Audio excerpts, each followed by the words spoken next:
Hello, I'm Griffin, though there's no legal evidence supporting that. And tonight, I am with my state-mandated boomer. Coming to you live from the No Pant Zone Home Studio Theater, we introduce to you our new show, Agree to Disagree. We are enjoying our beverages and our food just like any other theater. You have your bottle of mocha flavoring. Absolutely. No coffee. 42 cups of coffee is enough for anybody. Yes. So you're just doing the flavoring tonight. Oh yeah, absolutely. I have to behave. You are, of course, enjoying your Werepig brand Zima, as usual. Yep. And we're not going to do any popcorn, especially for the first episode. We both agreed it's far too messy, and you're trying to talk. So we just decided, as usual, in the Werepig pantheon of whatever, moon pie. Absolutely. Moon pies, beautiful, beautiful creations. Proof that someone out there loves you. Tonight, our topic of choice will be the long-running Batman franchises, spanning over probably 40 years of film alone. The franchises we will be talking about, Tim Burton's Batman. Two of them with Michael Keaton as Batman. We have Jack Nicholson as the Joker, and then in the second one, Dan DeVito took the Penguin in a different direction, and Michelle Pfeiffer as Catwoman. We'll do the rankings later. Yeah. But yeah, that's we'll be talking about those two movies. And equally, don't forget the hidden third villain in Batman Returns, the second Tim Burton film, Christopher Walken as Max Schreck, corrupt businessman.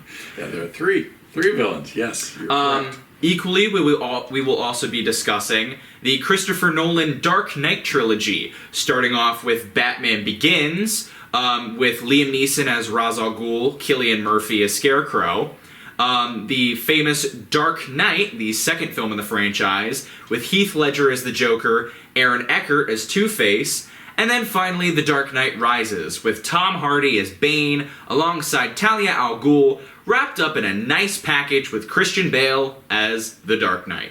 And then lastly, we have to include the new one, The Batman. Mm-hmm. It went all formal on us. It has the Batman, which I thought fit the new generation perfectly with the just the darkness and the moody overtones and everything, and starring, of course, Robert Pattinson? That is what I said. Okay.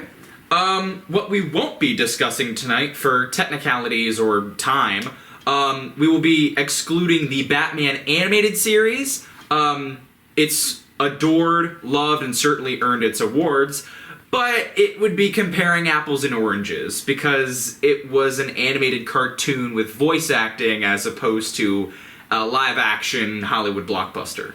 Though, if I may interrupt, we do have to give a major shout-out to Kevin Conroy. Yep. Iconic Batman. Mm-hmm. Iconic Batman. And Mark Hamill, Joker. Oh, absolutely. They're definitely the voices of generations.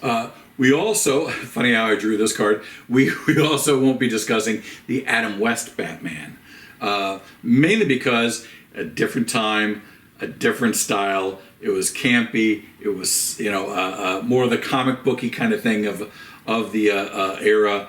And it's really hard to compare that to a Heath Ledger Joker. Oh yeah. Oh yeah, definitely different characters. And equally, just more because of our own trauma, we will not be discussing the Joel Schumacher Batman films. Batman Forever, starring Val Kilmer as Batman, going against Tommy Lee Jones' Two-Face, and Jim Carrey's Riddler, followed by Batman and Robin, with George Clooney donning the cowl against Arnold Schwarzenegger's Mr. Freeze, Uma Thurman's Poison Ivy, and whatever the hell they did with Bane. We did a lot of focus group research on this, a lot of data research, tallied numbers and did polls. And though there were many, many reasons that we won't be talking about those movies, the main thing that came up was bat nipples. I'm not in a place right now where I feel like I can talk about bat nipples. I'm gonna need a minute. Did you actually say don the cowl? Yes, I did. That is so awesome.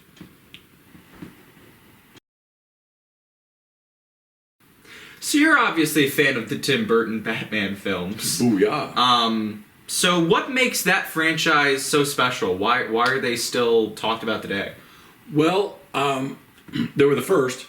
Yeah. So that always gets special attention. And for us, I mean, when we were growing up, we had heard for about 10 years, every other year or so, the Batman movie's finally coming out. You know, because we only had Adam West. We had nothing else to draw off of. So the Tim Burton, finally got the reins, they got the script, they finally put it together. So after being teased for about 10 years, there it is on the billboard. And it's just the Batman chest logo. Okay. On a billboard and the date. That's the only advertisement we had. We wicked. Freaked. We went crazy. Then we found out Nicholson was going to be Joker. And he was God at the time. The Shining and everything else. Oh my God. So he's going to be Joker. Then Michael Keaton was named as Batman. And we said, Mr. Mom? Mr. Mom's going to be Batman? What the hell's wrong with you people? And then we saw him as Batman. And we all went, holy shit. And we all, because it was the time, and people were far more polite back then, we all wrote a handwritten letter to Michael Keaton saying, I am so sorry. With the Christopher Nolan trilogy, I liked that they didn't try and keep doing the same comic book, semi-cartoonish feel that Burton did. And I think, though it's been excluded, shunned, dare I say, the Schumacher movies, I think, definitely killed that momentum. So I like the fact that Christopher Nolan said, what if we take everything we know about Batman and put it in a world that is uber realistic, dark, gritty, industrial, that you feel like, as much as it is Gotham City, it looks just like New York, just like LA. Detroit. Yeah, it could really happen anywhere. Pattinson was much more violent than the other Batman. Oh, yeah. In the Michael Keaton version, the big fight scene is he's standing there in an alleyway, and a kung fu martial artist samurai dude flips over the fence with dual swords and starts screaming as he's hitting Batman. Hi-ya! And Batman, of course, because he's got the padded gloves, is blocking them perfectly, and then just does the one badass kick. Whew! Sends the guy, flips him, and that's it. That's how badass Batman is. In this one, Pattinson, I believe, knocks the guy to the ground, and then says, you know what would be fun? If I punched you in the face 20 more times. And just wails on the guy. Yeah, he kind of goes apeshit on that dude. Yeah, and then just kind of looks up at the rest like, are we for real yet? I mean, that was far more, far more violent Batman in this. Yeah, and following that point, like, even when he's in the Penguin's Iceberg Lounge, he's got batarangs, he's got all kinds of gadgets, and he looks down and he says, you know what would be great? If I banked a lead pipe against your forehead. Just bonk, and just drops a dude. Yeah, a whole bat utility belt. And he goes, pipe will do. Pipe's gonna work. Yeah, that was badass. That was good. I was led to believe, and I think they even mention it in the movie, that the villain is the Riddler. I watched the whole damn movie and did not know that. Yeah. I know they said it. In fact, he was drinking a cup of coffee, and there was a question mark in it. So, that's it. He's the Riddler. He's definitely the Riddler. But I forgot about that. But no. And now on to our next segment, bests and worsts. So let's start off with best Batman. Who do you think is the best Batman? I have to show my loyalty, and I have to go with Michael Keaton, the Keaton forever. I can agree with that. I'm a little bit on the fence. I might actually go Christian Bale. Okay, why Christian Bale?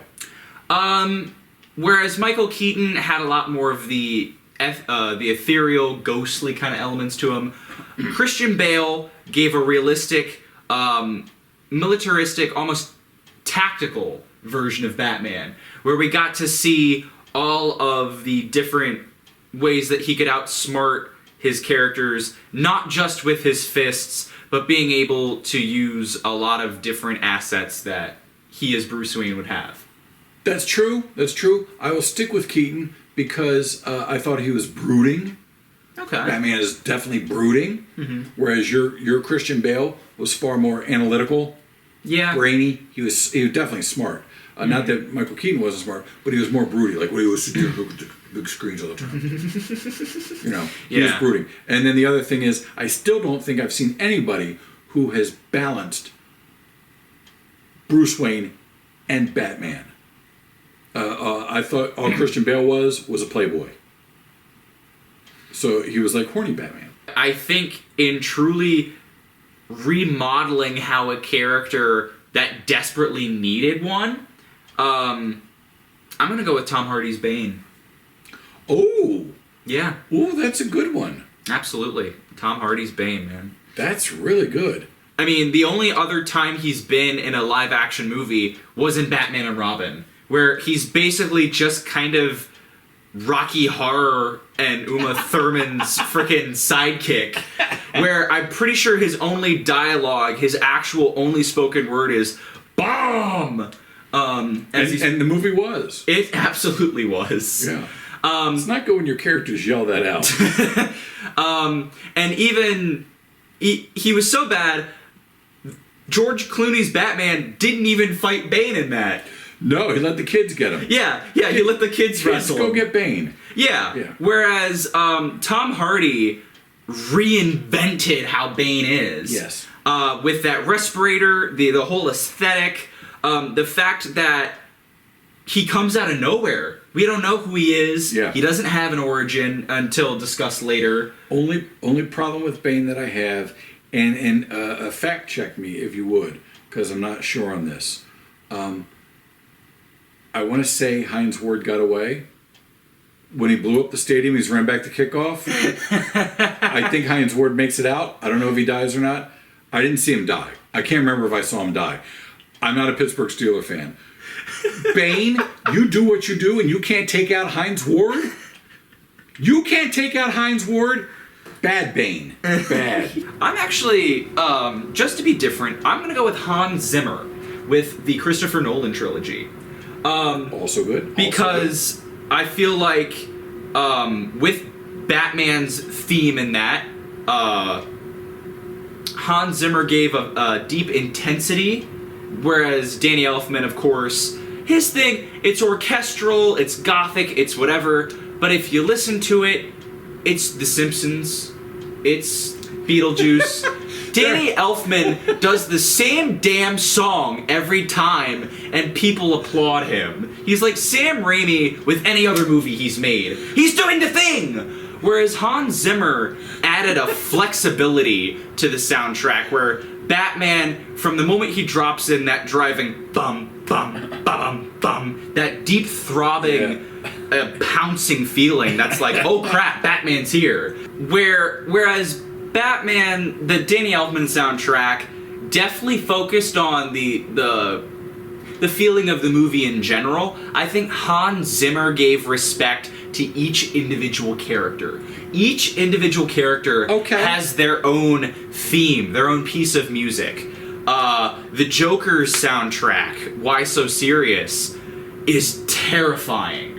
And it's fantastic because it's only comprised, I think, of like 3 or 4 notes across a variety of instruments. And it just sounds truly chaotic.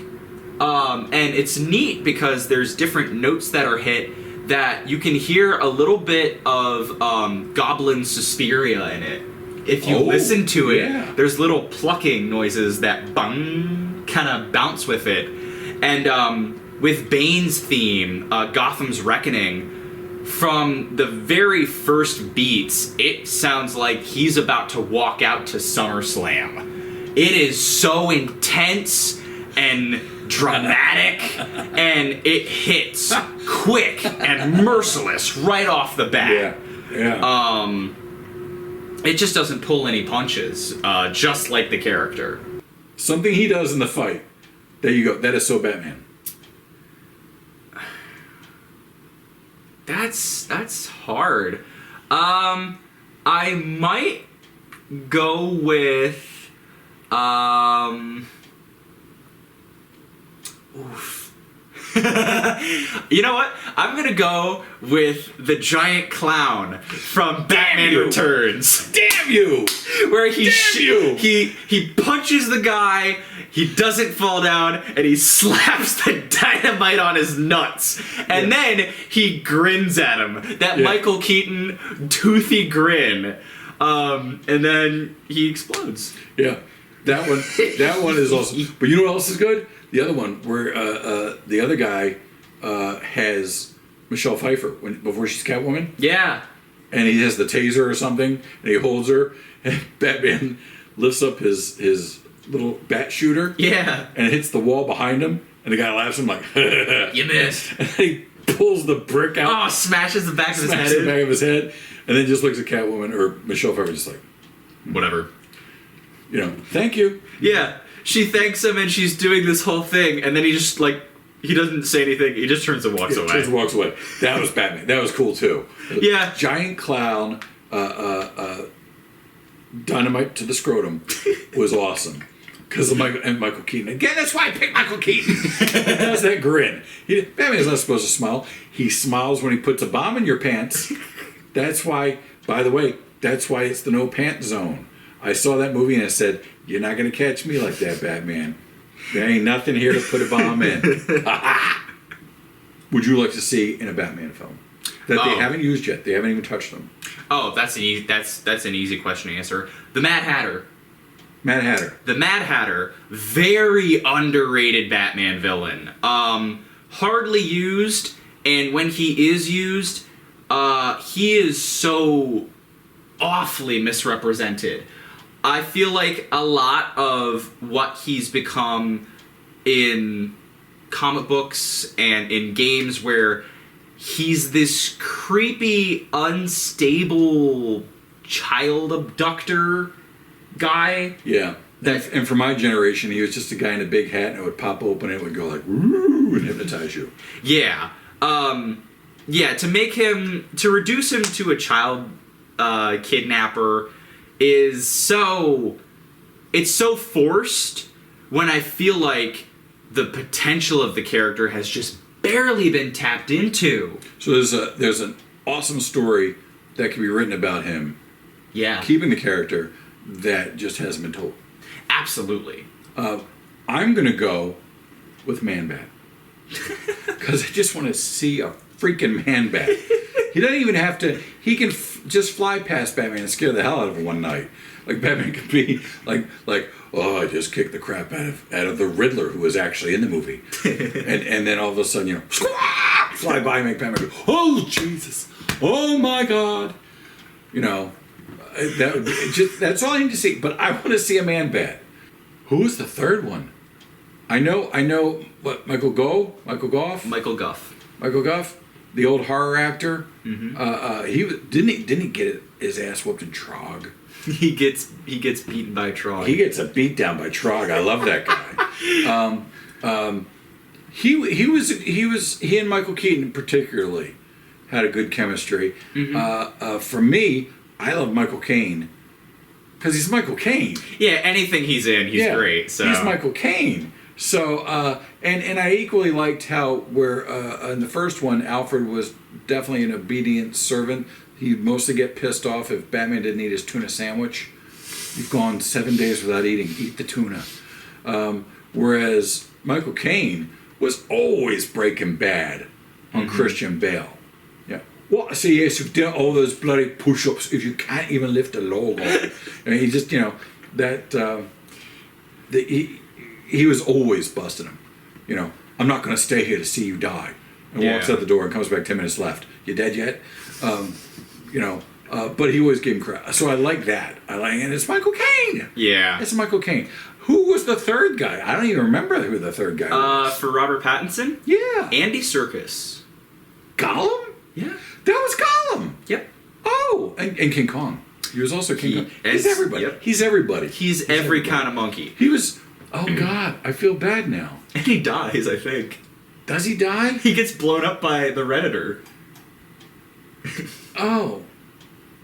Well, now I really feel bad because I didn't know it was Gollum. I didn't know it was Gollum, and now he's dead, so I can't apologize to him. Damn. You're so heartless. So heartless. Damn. Okay, the question all the fans want to know, and everyone's going to weigh on this. Who was Batman, Bruce Wayne's best love interest? Ooh. Selena Kyle. Without question. Batman Right. Returns, Selena Kyle. And which one's that one? It's... Michelle Pfeiffer and Michael Keaton. Yes. Yes, because it's Michelle Pfeiffer and Michael Keaton, damn it. Yeah. But the classic mistletoe scene when they fight and talk about mistletoe being deadly. Yeah. Words are deadlier or a kiss is deadlier if you mean it. Yeah. And then they say the same thing when they're dancing in their civilian clothes. And then she goes, "Are we going to have to fight each other?" Mm-hmm. Or whatever. And they just do that kind of like crab walk, sidewalk, like, let's get out of here. Not too conspicuous. That was awesome. And equally the scene when they're getting a little feisty. And they're touching each other's wounds. Yeah. That they had just given The each other. stab wound on Michael Yeah. Keaton's And her burn ribs. mark. Burn mark on her Acid. shoulder. Yeah. Yeah. That's, I mean, that was brilliantly done. I know Christian Bale had some people. I know Pattinson probably had some people. For all I know, it could have been Andy Serkis. And now I'm all upset again. I'm upset. I'm confused and I'm upset. Oh no. Well, that about wraps it up for this show of Agree to Disagree. We hope you did the same while watching. Thank you so much for tuning in. And if you want more extended content of this, hop on over to my personal channel, Briachi Swag. The Funky Werepig will keep bringing you the shorter middle drops that we always do that you guys know and love. But yeah, the bigger versions, because we got so much yapping to do, got to go to Briachi Swag. Yep. I'd like to apologize to everybody I've offended in just this short time. And there's more to offend. So hang on to that hat. Absolutely. And we're going to do all the Batmans Yep, we are. on your channel. Yep. And then we got a big summer break. Yep. And then when we come back, what are we hitting? Well, I do believe there's a certain holiday we'll be hitting close to. Oh. That also has a franchise? Oh, yes. That will be fun.